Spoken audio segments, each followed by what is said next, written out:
Oke, baik teman-teman. Kemarin kita sudah bahas mengenai pengantar geologi. Sekarang kita lanjut ya ke materi tektonika lempeng. Nah, materi tektonika lempeng ini membahas tentang bagaimana lempeng bumi ini terbentuk dan apa saja pergerakan-pergerakan dari lempeng. Nah, pertama kita lihat di sini ada persebaran lempeng di bumi ya. Ini ada beberapa lempeng-lempeng yang besar seperti lempeng Amerika Utara, Amerika Selatan, Afrika, Eurasia, Hindia Australia, dan Antartik.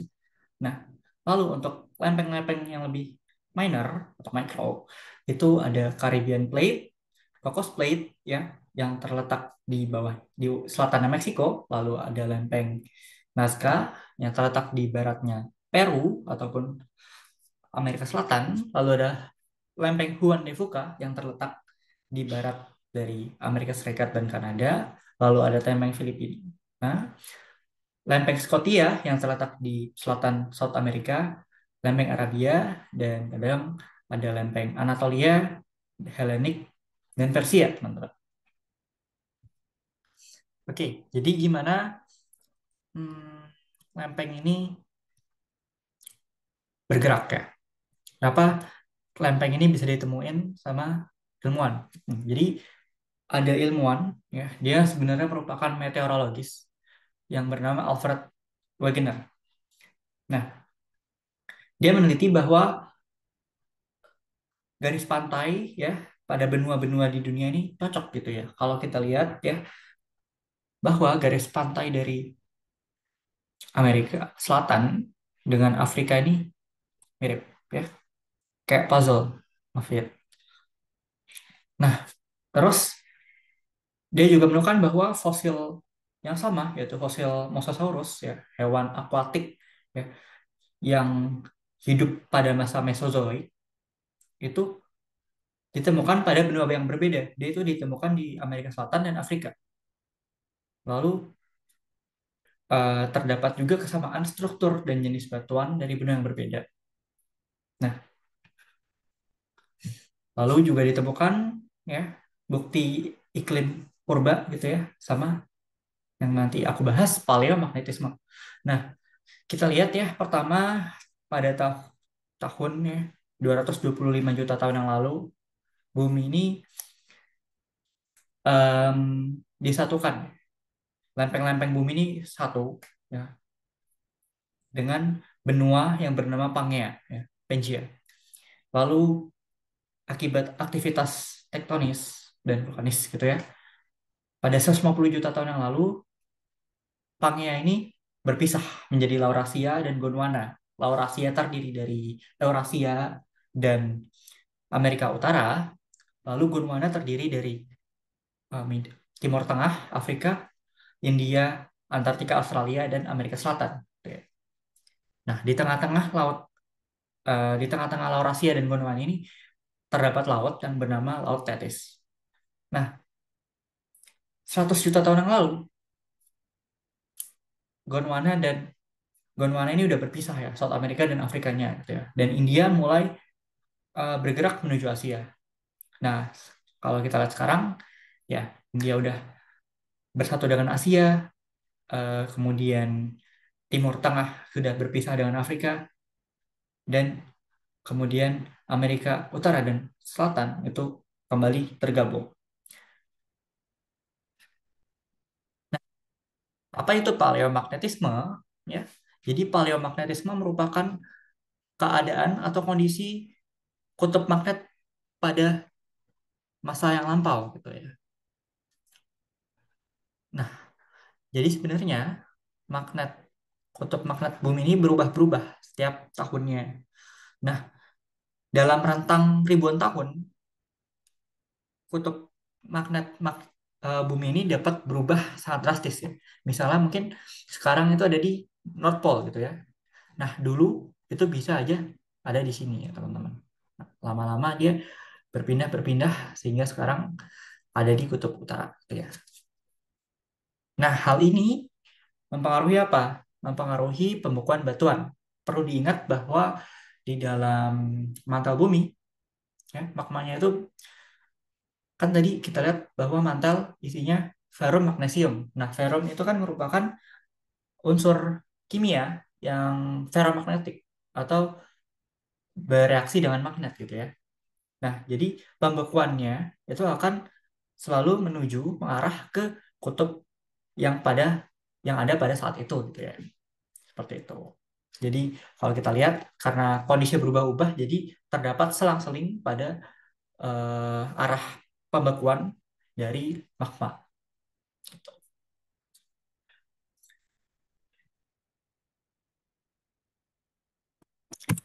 Nah, lalu sekarang ada yang namanya paleoklimatik. Jadi kondisi iklim pada masa lampau. Nah, kan dulu sebagian besar dari permukaan bumi itu terletaknya itu di agak selatan gitu ya, di Antartika. Nah, karena kutub ini sifatnya dingin, ya jadi terdapat gletser-gletser ya yang terbentuk di sana.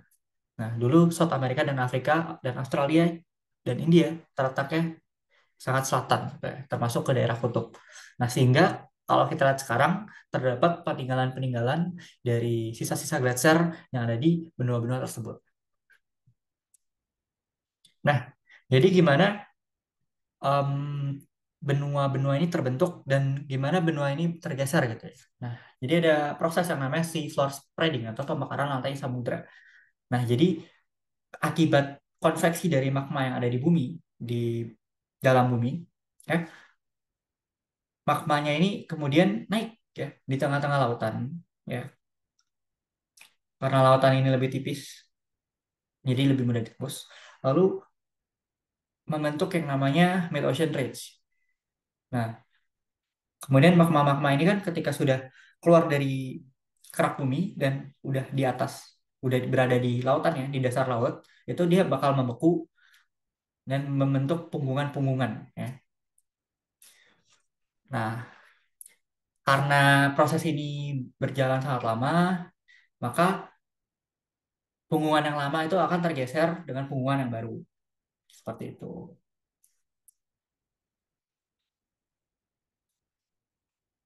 Nah, jadi ini ada gerakan dari lempeng tektonik ya. Oke, pertama ini ada gerakan divergen ya, seperti mid-ocean ridge tadi. Ya. Dia sifatnya membelah atau menjauhkan plate boundaries gitu ya, menjauhkan lempeng-lempeng, diverge gitu kan. Lalu kalau konvergen, dia sifatnya itu ketika dua lempeng itu bertubrukan. Nah, pergerakannya ada apa aja? Ada subduksi ketika lempeng oceanik bertemu dengan kontinental dan kolisi ketika kontinental bertemu dengan kontinental. Seperti itu. Nah, terus ada transform di mana tidak ada pergerakan yang um, saling menabrak atau menjauh, tapi dia bergeser satu sama lain. Gitu ya. Nah, kenapa divergen konstruktif? Karena terdapat daratan baru yang dibentuk ya. Konstruk suatu daratan. Lalu destruktif di konvergen. Kenapa? Karena dia menghancurkan masa daratan yang ada. Lalu transform konservatif karena tidak ada yang dibentuk maupun dihancurkan. Oke, sekarang kita bahas yang divergennya. Nah, kalau di sini kita bahas yang di Rift Valley ini. Ini salah satu eh, fenomena yang sangat dibahas. Itu ada di Afrika ya, di Afrika Timur, yaitu ada Great East African Rift Valley. Gitu ya. Nah, Great East African Rift Valley ini eh, merupakan salah satu bentuk lempeng divergen gitu ya.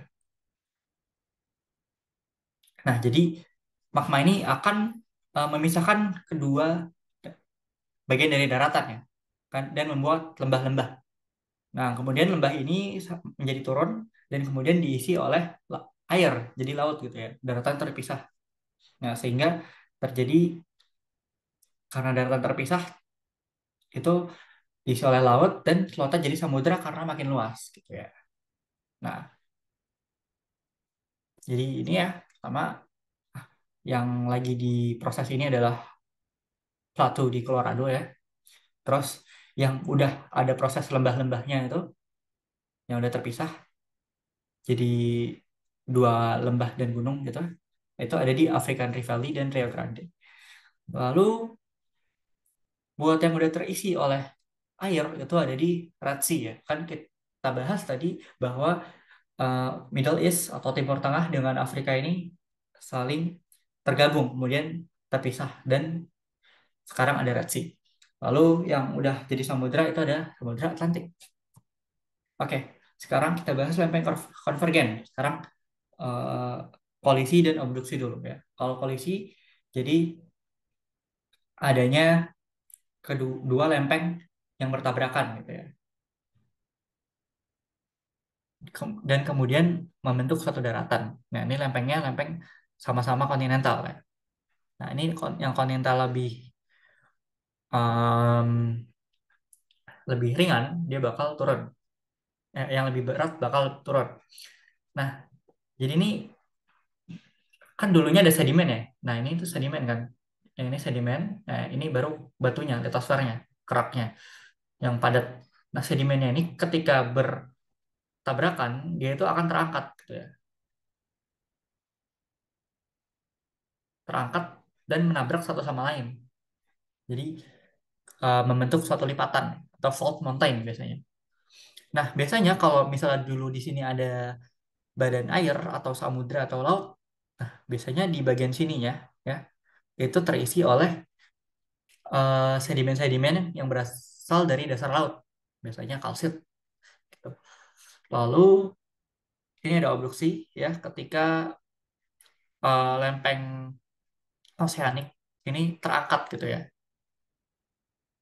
Nah, kemudian ini bisa mengakibatkan adanya sisa-sisa dari uh, batuan basaltik yang ditemukan di benua. Gitu ya.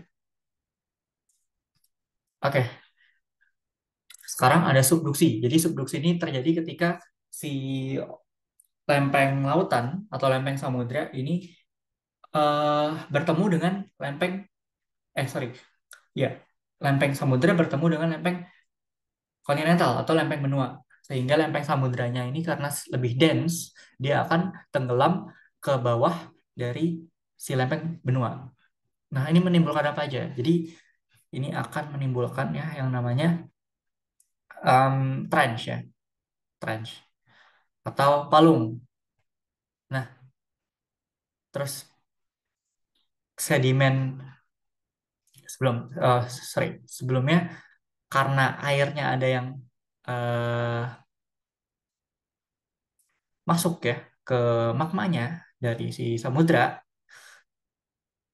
Nah, air ini berfungsi sebagai katalis ya bagi pelelehan batuan sehingga batuan yang di bagian sini akan lebih mudah meleleh sehingga terjadi pelelehan batuan, batuannya jadi magma, magmanya kemudian akan keluar melalui aktivitas vulkanisme seperti itu. Nah, selain itu kan dulunya di banyak sedimen ya. Nah, sedimen itu kemudian ter terangkat, kemudian berubah menjadi yang namanya accretionary prism. Seperti itu.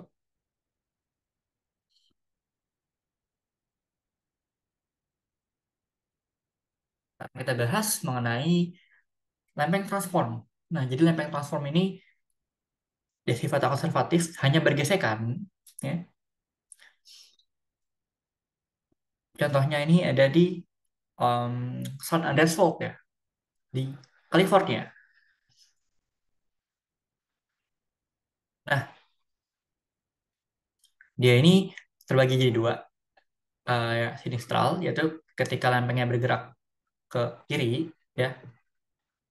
Kalau misalnya kita di sini, nah kita ngeliat lempengnya sini bergerak ke kiri, ini sinistral. Terus kalau dekstral, ketika kita, lempengnya bergerak ke kanan. Nah, seperti ini. Nah, kalau kita lihat di sini bahwa si North American Plate ini pergerakannya itu dekstral ya.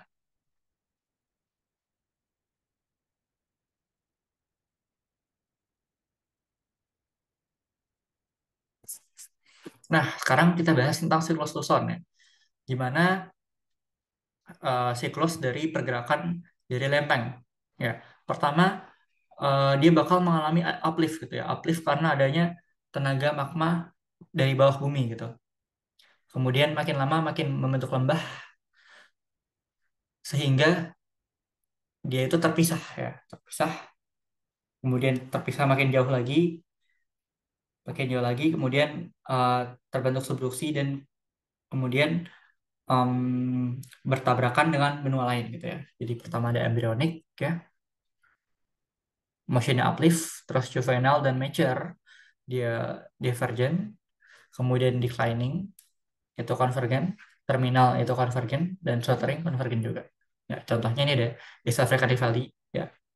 Kemudian eh, ketika valley-nya udah terisi dengan air berubah ya, jadi Red Sea contohnya. Terus jarak antar dua masa daratan yang makin jauh seperti Atlantik dan Arktik ya, yang memisahkan si Amerika dengan Asia dan Eropa. Kemudian ketika lempeng oceaniknya sudah mulai turun ya ke dasar, ke bawah dari si lempeng benua seperti Pasifik. Lalu ketika benuanya sudah saling bertabrakan seperti Mediterania ya antara Afrika dan Spanyol, dan ketika sudah membentuk pegunungan ya, seperti di Himalaya antara dulu lempeng India sama Asia.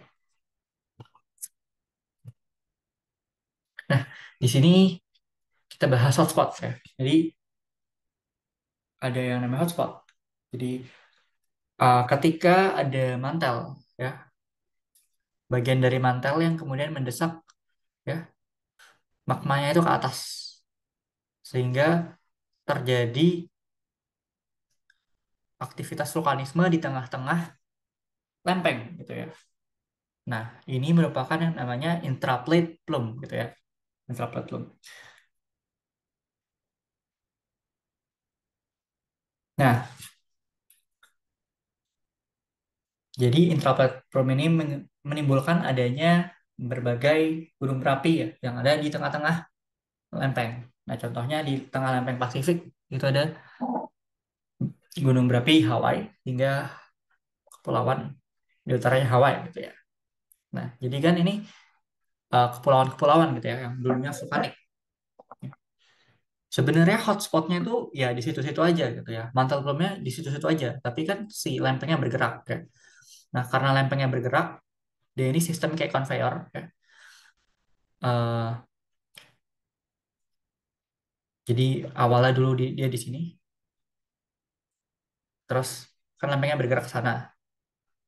Terus jadi dia bikin gunung di sini, gunung di sini, gunung di sini. Ya. Seperti itu. Jadi lempeng Pasifik bergerak northwest ya. Maka dari situ kenapa banyak gunung-gunung dan pulau di sini ya karena dulunya ini hotspot ya.